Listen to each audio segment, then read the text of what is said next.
오늘 우리에게 주신 하나님의 말씀은 마가복음 2장 13절에서 17절 말씀입니다. 예수께서 다시 바닷가에 나가심에 큰 무리가 나왔거늘 예수께서 그들을 가르치시니라. 또 지나가시다가 알페오의 아들 레이가 세간에 앉아있는 것을 보시고 그에게 이르시되 나를 따르라 하시니 일어나 따르니라. 그의 집에 앉아 잡수실 때에 많은 세리와 죄인들이 예수와 그의 제자들과 함께 앉아 있으니 이는 그러한 사람들이 많이 있어 예수를 따름이러라.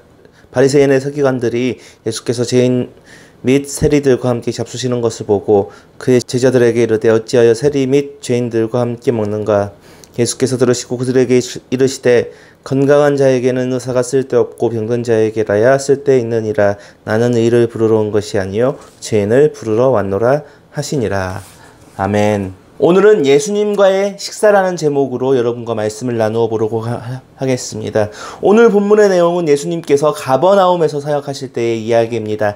그리고 가버나움에서 다시 말씀을 전하시려고 바닷가로 나갔습니다. 그리고 가버나움 세간에 앉아있던 레위를 보고 따라오라고 말씀하셨습니다. 또한 그의 집에 거하시며 그의 집에 있던 세리와 죄인들과 함께 식사를 하게 되었습니다. 그리고 그 모습을 본 바리새인의 서기관들은 예수님을 비판하고 예수님은 그것에 대해 반박하시는 이야기입니다. 예수님은 말씀 사역을 마치시고 가는 길에 세관에 앉아있는 레위를 본 것입니다. 이 레위가 바로 마태복음의 저자 마태입니다. 당시 가버나움은 물류의 중심지였습니다. 로마의 군대가 주둔했고 세관이 있었고 어업으로 인한 수출도 많이 했던 도시입니다. 또한 로마와 아주 관련이 깊은 도시이기도 했습니다. 그 당시 세관에 앉아있던 세리라면 어떤 사람들이었을까요? 우리가 아는 세리장과는 조금 다른 사람이었습니다.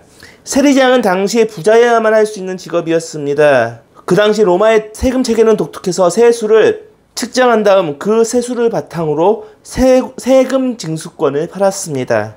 그래서 그 세금 징수권을 살 수 있는 사람만이 세리장이 될 수가 있었습니다.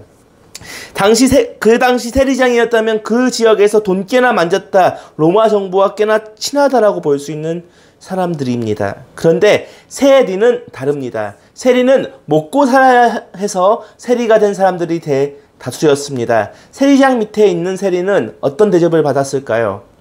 유대인들에게는 이 세리는 죄인과도 같은 사람들이었습니다. 유대인들은 그들의 유대인이 아니다라고 이야기했습니다.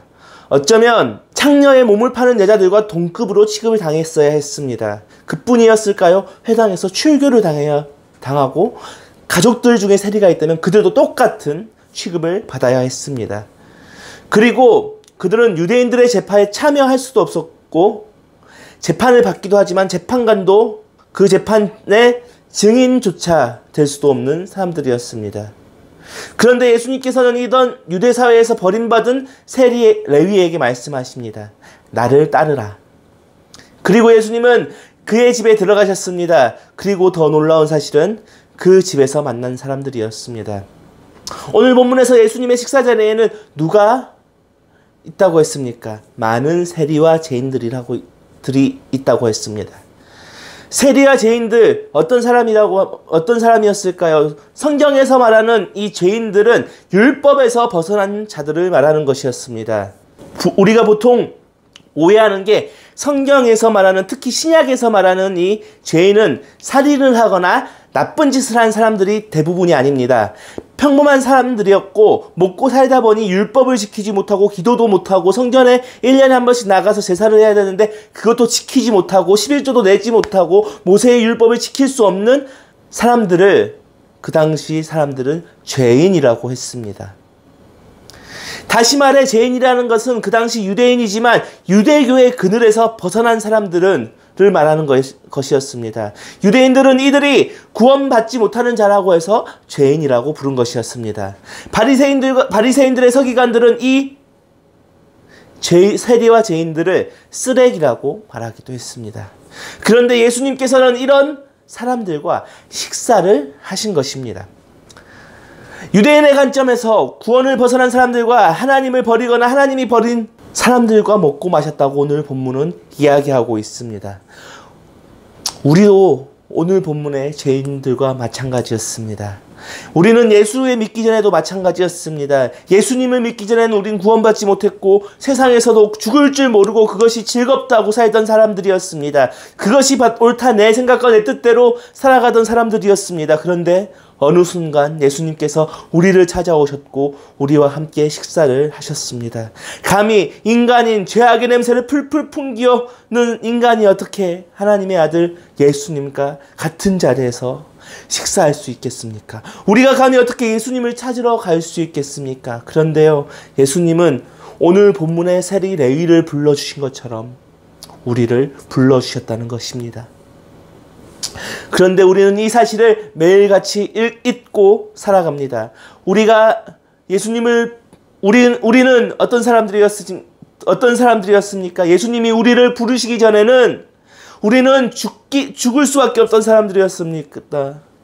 그런데 언젠가부터 세상 사람들 우리들은 어떻게 하고 있습니까? 세상 사람들과 선을 긋고 살고 있습니다. 교회 다니는 사람, 교회 다니지 않는 사람들을 구별하여 하나님의 나라에 속한 사람, 속하지 않는 사람으로 구분하고 살아갑니다. 물론 세상과 구별되는 것은 중요합니다. 그런데 세상과 구별된 삶을 살아간다고 말해놓고 세상을 정죄하며 살아가는 것들이 우리의 모습입니다. 대놓고 이야기는 못해도 왜 사람이 저렇게 살지? 그러니까 저 인간이 절대로 구원받지 못할 거야. 어쩌면 나만 구원받은 사람이라고 자만하고 세상 사람들을 무시하고 살기도 하는 사람들이 있습니다. 오늘 본문에서도 그런 사람들이 나옵니다. 바로 바리새인의 서기관들이죠. 이들은 죄인들과 함께 식사하는 예수님의 모습을 보고 왜 죄인들과 함께 식사를 합니까? 라고 말합니다. 우리는 오늘 본문의 바리새인의 서기관과 같은 모습이 아닐까요? 속담 중에는 이런 말이 있습니다. 개구리 올챙이 척 생각하지 못한다.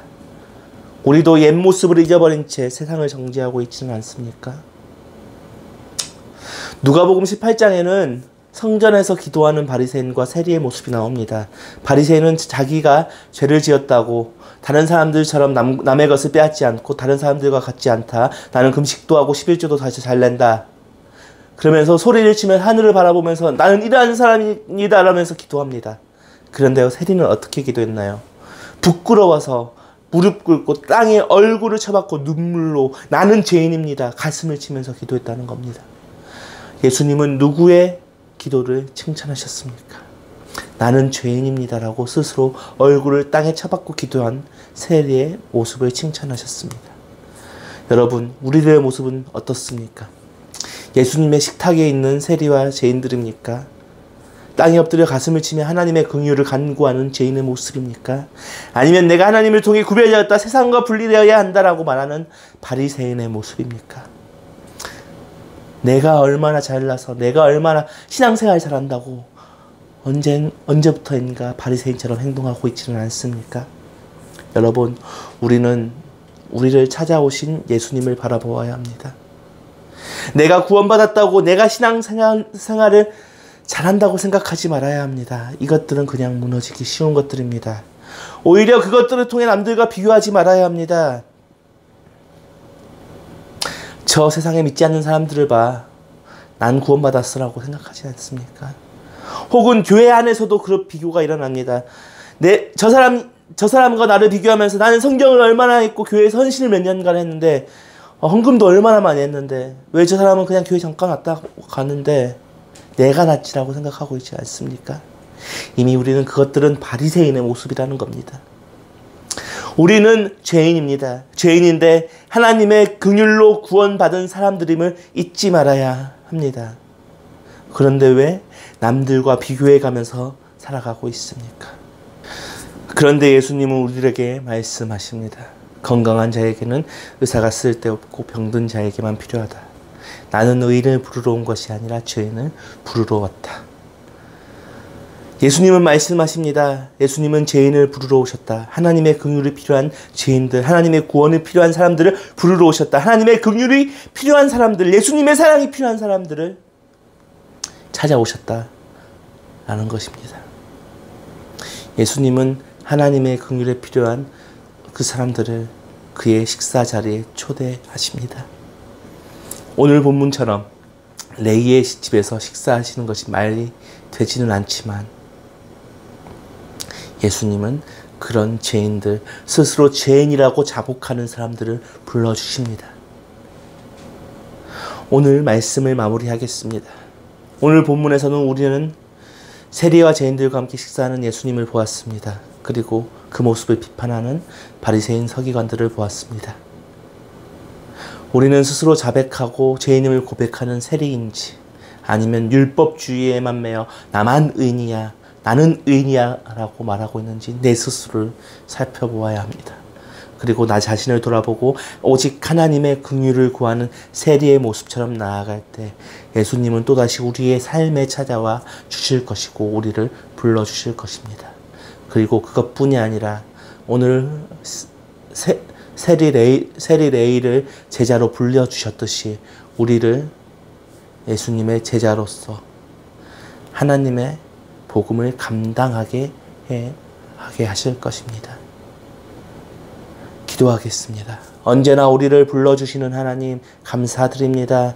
오늘 이 시간 말씀처럼 우리가 바리새인처럼 살아났는지 우리의 모습을 회개합니다. 우리가 자신의 죄를 자복하고 통탄하고 하나님의 긍휼만을 바라는 세리처럼 신앙생활을 할 수 있도록 우리를 인도하여 주시옵소서. 언제나 함께해 주실 것을 믿사오며 이 모든 말씀 예수님 이름으로 기도합니다. 아멘.